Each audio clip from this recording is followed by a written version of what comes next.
Welcome back to Yonder Lies. This is Jesse. Over the past few weeks, our podcasting schedule has gotten a bit thrown off. Both Hannah and I were supposed to be teaching Knowles courses in Nevada, both of which got canceled. And we've just sort of leaned into this quarantine life. And with that has come a bit of laziness. But this is to say that next Sunday, we'll release the next episode in our season, which will be on chronic wasting disease and the elk feeding programs here in Western Wyoming. After that, you can look forward to episodes on bear euthanization, the Latinx community in Jackson, and then what the future of Jackson Hole might look like given certain projections. But this week is going to be a little bit different. 2 summers ago, I spent 5 months in a small town called Ten Sleep, which is in north central Wyoming. I was there doing a sort of socioeconomic study of how rock climbing was affecting the community.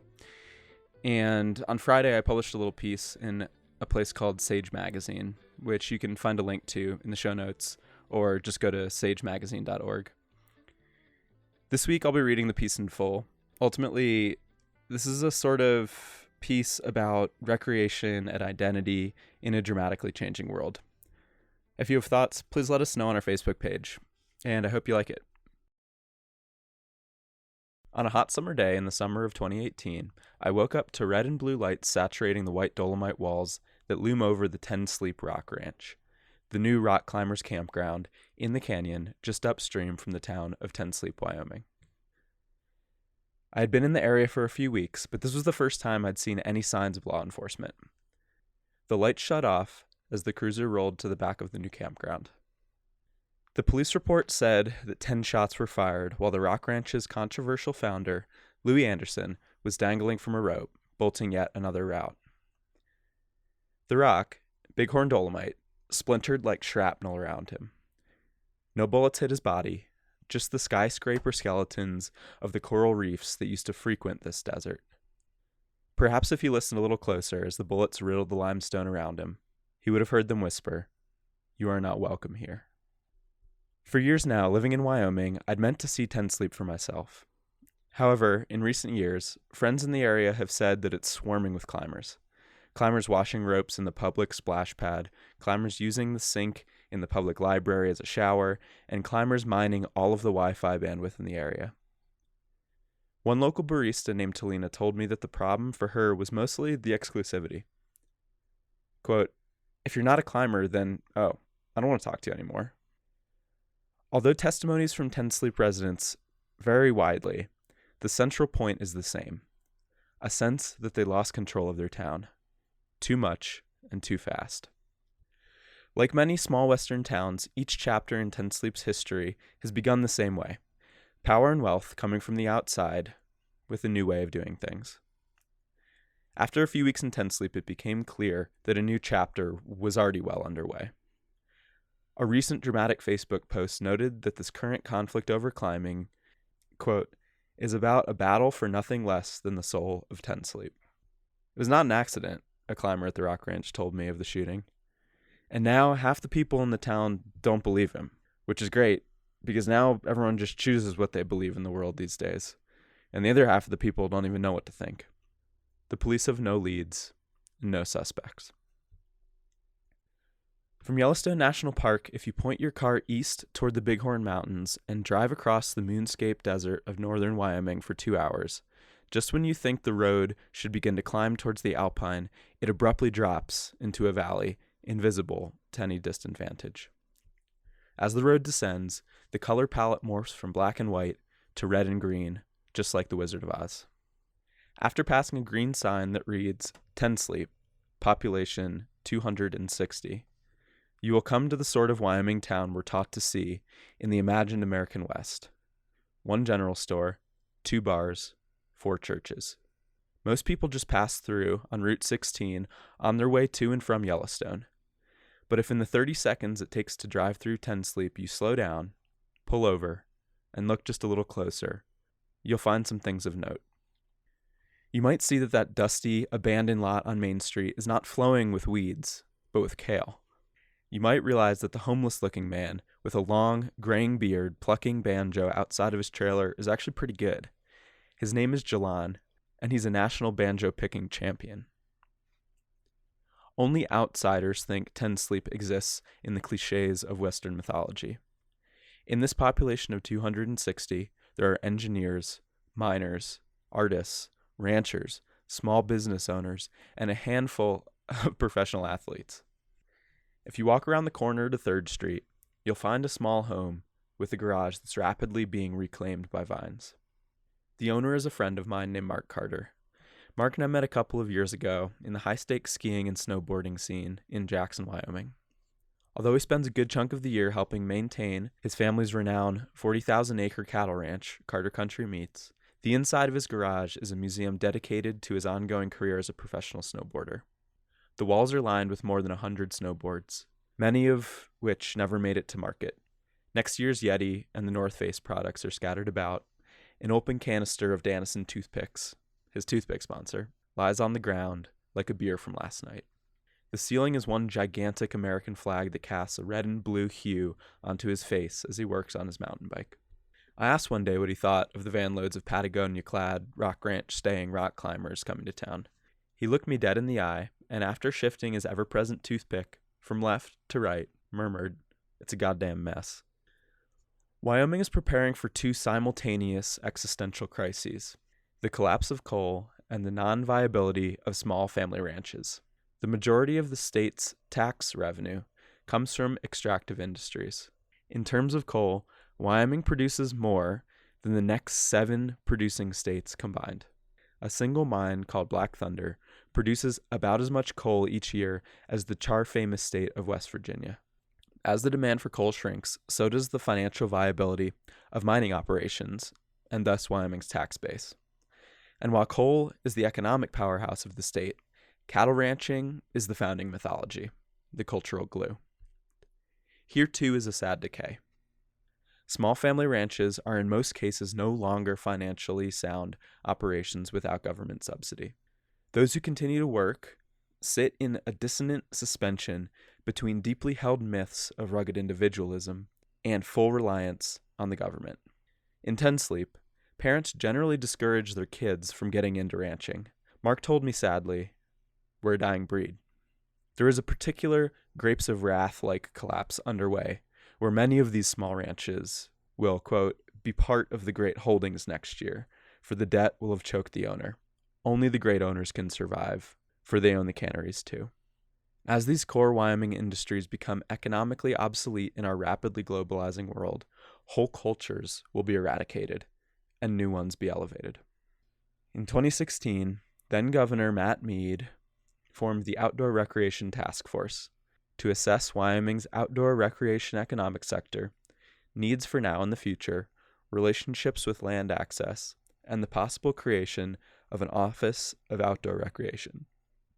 In 2017, the Wyoming Outdoor Recreation Office and Wyoming State Parks began the Bighorn Basin Outdoor Recreation Collaborative, charged with exploring ways to promote outdoor recreation, develop new recreation opportunities, and create a plan to enhance the Bighorn Basin's recreation-based economy and quality of life.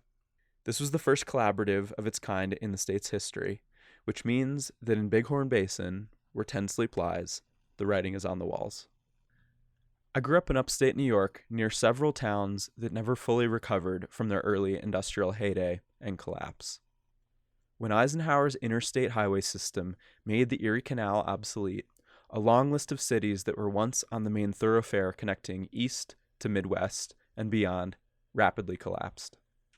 When I was young, I learned to climb at the Albany Indoor Rock Gym, and after college, spent 4 years calling my car and Wyoming home. I'm a rock climber, so when Mark told me that my community was ruining his town, it felt personal. We stayed in touch from across the country while I was in graduate school, and at the end of my first year, I thought the only way to truly understand what was going on was to embed myself in the community. In May, I got in my car in Connecticut, and after picking up Interstate 90 in Massachusetts, drove west.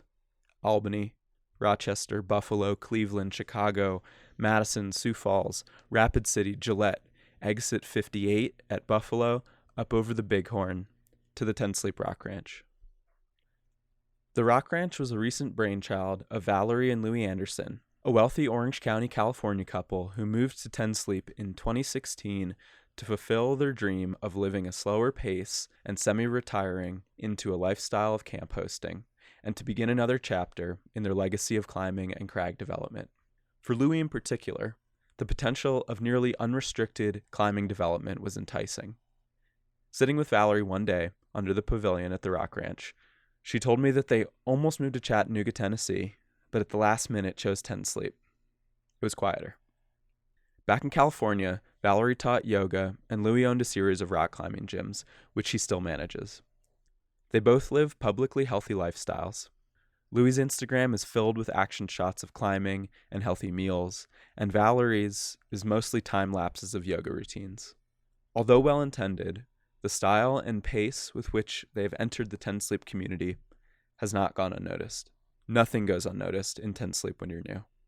After you drive under the big wooden archway that reads Ten Sleep Rock Ranch, you'll notice the gravel road splits and links more than a handful of campsites and small cabins. Fruit is strewn on the ground, and the air smells sweet and sweaty.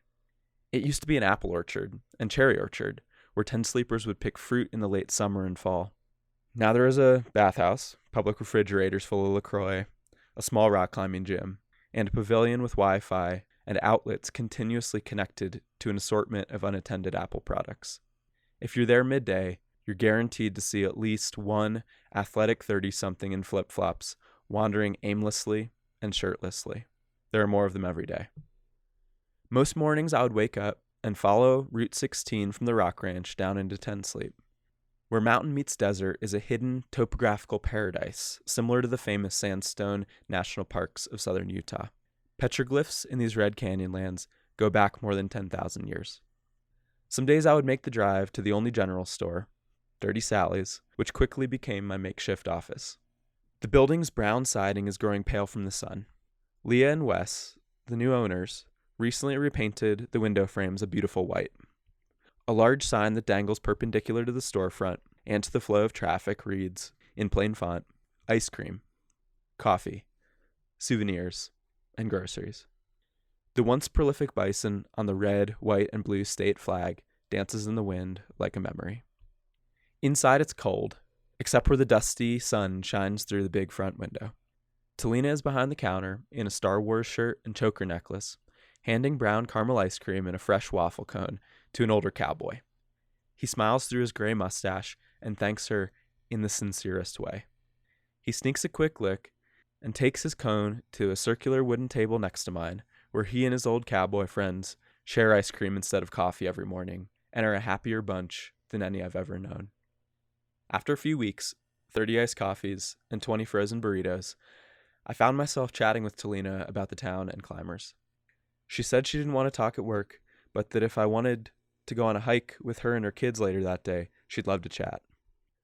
On the top of the rim above the Rock Ranch, we rested in the shade of a huge ponderosa. We were both sweaty and tired. The boys were not. Talina pulled out a cigarette. You want one? No, I'm good. That's smart. Hey boys, go find me some fossils. The two boys took off, and after a flick of a lighter, a quick puff, she asked, how many of them actually have hiked this trail? What are the lookout? The climbers? Yeah. I don't know, not many. Between drags on her cigarette, Talina told me that her dad was from New York and her mom from Iowa. We came here for some time in 82 and 83. My parents fell in love with the area and spent 23 years trying to get back. My sophomore year we moved. It was hard. I was 14 with a tattoo, listened to heavy metal, and got 4 left feet. She said it took more than 10 years before Ten Sleep accepted her family. But when we left for school and came back, nobody seemed to remember that we ever didn't live here. We sat quietly for a bit and I closed my eyes. There was a light wind that smelled like sage and cigarettes. I could feel some salt in my eyes. It was silent and warm, except the lightly audible echo of the creek deep down in the canyon. You know, you don't see deer down there anymore. You don't see the elk. You used to see them in the area below the cliffs where there's so many climbers now. You hunt? Yeah, of course. We hunt and process all our own. I think last year we took 6 deer, and I've already run out of meat. I'm counting down the days until my oldest is old enough to get a license. Talina smiled with sadness, a sort of preemptive nostalgia. as her oldest came tearing around a tree with a gun-shaped stick pretending to be in battle with some imagined enemy. No fossils. It was clear that it was precisely these sort of informal economies and cultures that were at stake these days in Ten Sleep. I asked if she'd heard about Louis getting shot at. I hadn't heard about it happening until I overheard you talking about it the other day. Those folks haven't made any attempts whatsoever to reach out, to say, how can we make this impact less tough on you guys, you know? There's a reason for the animosity. We sat in silence again. After a bit, Talina gestured at the silent space in front of us and added, we moved to Ten Sleep for this. Down below, the Rock Ranch buzzed from the cars, communal refrigerators, and Wi-Fi routers. Looking back at that hike, neither Talina nor I knew the half of what was going on down there. The Ten Sleep Climbing Festival is a wholesale celebration of the climbing industry.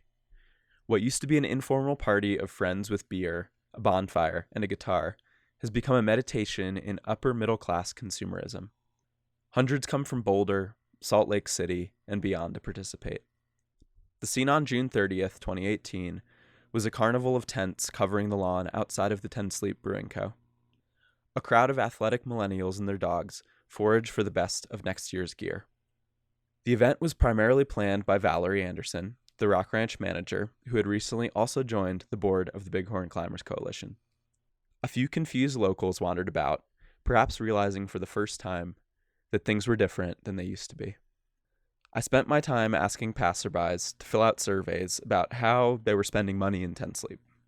It turns out that climbers spend relatively little in Ten Sleep, mostly on campsite costs and gas. Many bring their own food for the entire trip. If new businesses are going to spring up in Ten Sleep, climbers are most excited for those to be locally owned restaurants. After a handful of surveys, boredom drove me to the bar. I was waiting for evening when the North Face rock climbing athlete Matt Siegel was supposed to give a talk. Matt grew up in Florida and got his start in competition climbing before taking his world-class talents to the planet's hardest climbs. Siegel is a remarkably thoughtful individual, with degrees in psychology and religious studies in Tibetan Buddhism from Naropa University. More than a decade ago, he started coming to Ten Sleep seeking out the area's hardest climbs, but what has kept him coming back each summer is his friend Mark Carter. Matt and Mark have been friends and the North Face athletes together for years. A few days before the festival, I got a text from Mark that read, "Matt's here, you should come by." I walked into Mark's cool, dark house to find the two of them catching up over a LaCroix.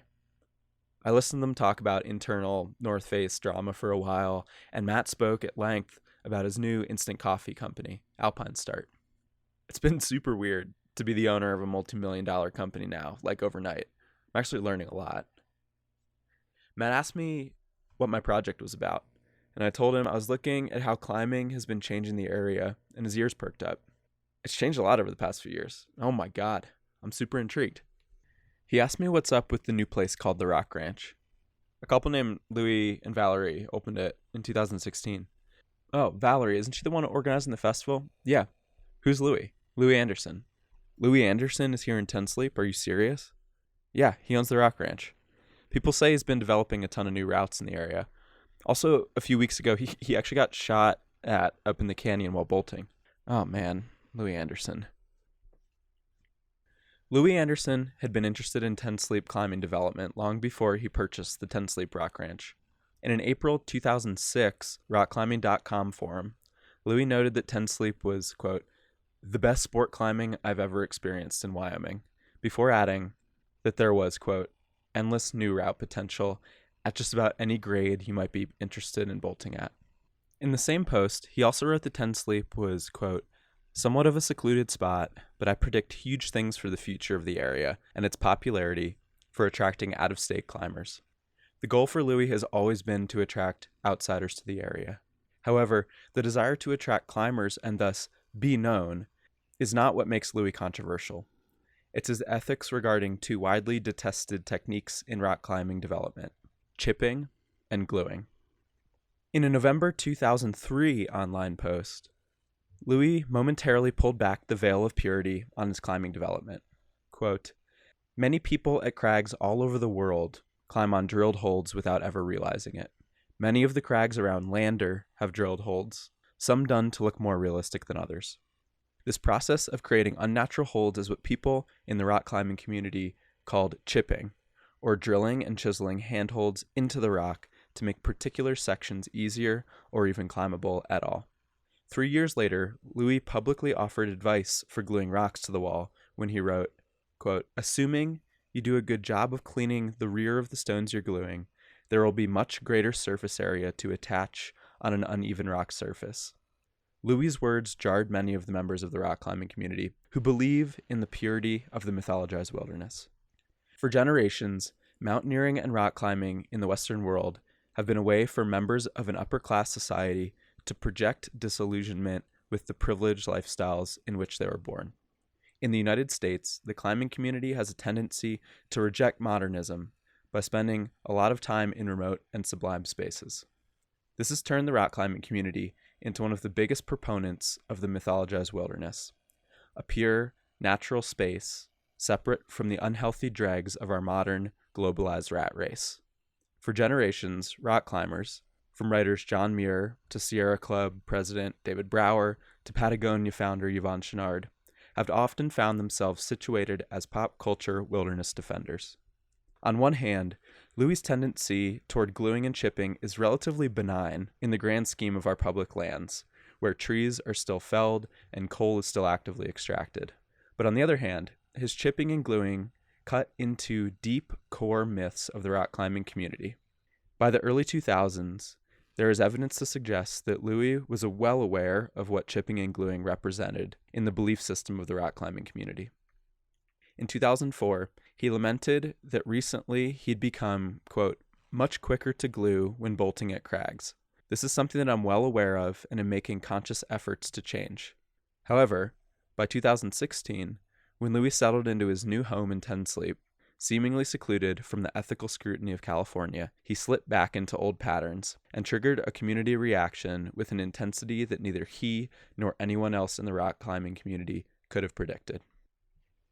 On February 12, 2019, a petition began circulating on Facebook that eventually made its way to Rock and Ice magazine. The authors of the document were a group of older Ten Sleep climbing developers who expressed serious concern with the current state of affairs. After just a few hours of the petition being made public, signatories included hundreds of recreational climbers and a good chunk of professional ones, including Matt Siegel. The petition contends that over the past 3 years, Louis has put up more than 140 new routes in Ten Sleep Canyon, many of which seem to be heavily chipped and glued. The most egregious case, a climbing area called Funky Town, has been described by some as, quote, "an entire wall of 27 manufactured routes put up by Louis." One of the petition's authors told me that the purpose of the petition was to ask for the chipping to stop, but more importantly, it was a call to action for the routes to be stripped from the walls and be removed from the guidebooks in order to avoid normalizing chipping. In response, Louis agreed to stop chipping but refused to remove the routes that had already gone up. Another local developer and signatory to the petition said that Louis even, quote, "told the president of the Bighorn Climbers Coalition that he would rebolt any routes taken down." However, as the subsequent Facebook comment section ballooned, another story emerged that was perhaps more damning than the petition itself. This was not Louis's first rodeo. One signatory, Devlin Gandy, recounts being high off the ground on a route Louis had bolted called Hijacked in the Santa Monica Mountains when suddenly a hold broke off the wall, sending him careening down towards the earth. Dangling just a few feet above the ground, he looked at the rock that had broken, which he describes not as a rock at all, but a foot-long piece of epoxy carefully caked in breccia dust and chalk. Speaking directly to Louis, he wrote, "Holding the former Waco lip in my hand, I could see the great efforts you took to obscure your handiwork. How you had carefully layered grit and chalk onto the surface of the epoxy with the hold ergonomics in mind." The petition and subsequent fallout haven't affected Louis much, beyond losing his Mad Rock Climbing sponsorship. Today, his 464-page, 1,110 route Ten Sleep Canyon climbing guidebook is available on Amazon Prime. Despite the guidebook receiving only 1-star reviews online, its publication has effectively secured his reign of 10 Sleep dominance. The cover shot of Funky Town is even tilted to make the climbing look steeper than it is. After seeing the cover, one of the petition's authors said, quote, "It was like spitting in our face." When I talked to her in March 2019, Valerie said she is starting to plan the 2019 climbing festival. She also told me that she'd recently joined the board of the Bighorn Basin Outdoor Recreation Collaborative. She said, "The folks who started this know that recreation is the future, but capitalizing on tourism while protecting the land and keeping locals happy, that's tough." She didn't seem to consider herself a local. Maybe she never will. Late in the summer of 2018, while I was typing away at Dirty Sally's, Talina sat down next to me and told me she'd just gotten back from a hike up near the ice caves. In a special part of Ten Sleep Canyon, there's a massive cave about 2 feet wide and 100 feet tall. All year, even on the hottest July days, 32-degree air pours out from a mysterious hole somewhere deep in the earth. The depths of the ice caves have yet to be charted. We hiked up there with the owners of the brewery because they'd forgotten where it was, and I knew. When they finally reached the cave, Talina says climbers were swarming all over the walls on either side. She said that when they walked up, it was pretty awkward. It was that, look straight ahead, don't look at the locals, don't say hi to the locals, don't acknowledge that the locals are here, oh my gosh, the locals are here, what are we going to do? Okay, we're just going to keep climbing. I was like, wow guys, I'm just here trying to enjoy my backyard, you know? In August 2018, I left Ten Sleep and took the long drive back to New Haven, where I watched the conflict evolve from the same vantage point of most of those involved, behind a computer screen. In the fall of 2018, which is when I'd written the bulk of what became this piece, I was told by the editors of all the major rock climbing magazines that they wouldn't publish anything on Ten Sleep because it could jeopardize climbing access. In fact, one said that it wasn't even their decision, but rather the president of the Access Fund, Rock Climbing Special Interest Group, had declared a media restriction. All throughout the spring, tensions kept building. There was the petition, which, despite the best efforts of the climbing special interest groups, forced the conflict into the rock climbing mainstream. As summer approached, I knew it was going to explode again. Some of the Louis-hating contacts began texting me and talking about how the conflict was now a civil war.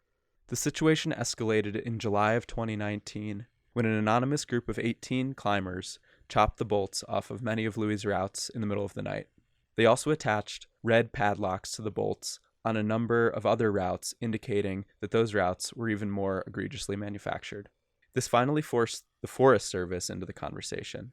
On July 19, the Forest Service began enforcing regulations that prohibit constructing new climbing routes or trails on Bighorn National Forest.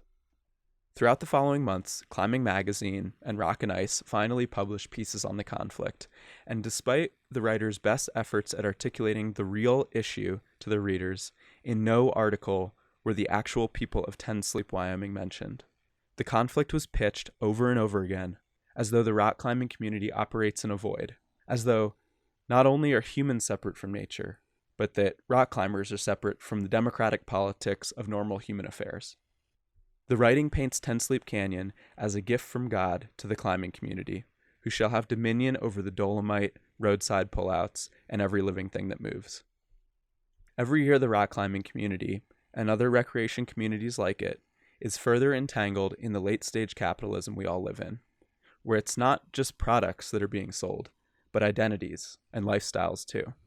Year after year, these tiny rural communities in the West become smaller and smaller, chipped away by dying economic systems and a social culture that seems to no longer value a small town way of life.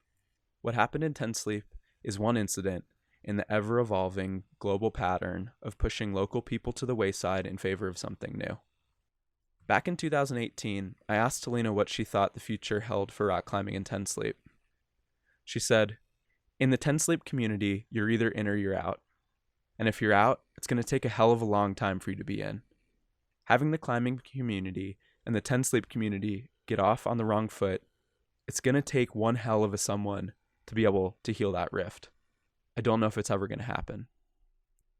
If nothing else, the outstanding question we should ask about what happened in Ten Sleep is rock climbing good? And if so, for whom? Technical support comes from Jackson's community radio station, KHOL 89.1, and the Northern Rockies Conservation Cooperative. A big thanks to the Jackson Hole Historical Society for providing access to hours of archival audio. Special shout out to Doug Haberman for our theme music and Becca Holt-Hewson for our beautiful cover art. If you haven't already, please rate and subscribe on iTunes or Spotify. And if you'd like to support the show with a small monthly donation, visit our Patreon page at patreon.com/yonderlies. That's patreon.com/yonderlies.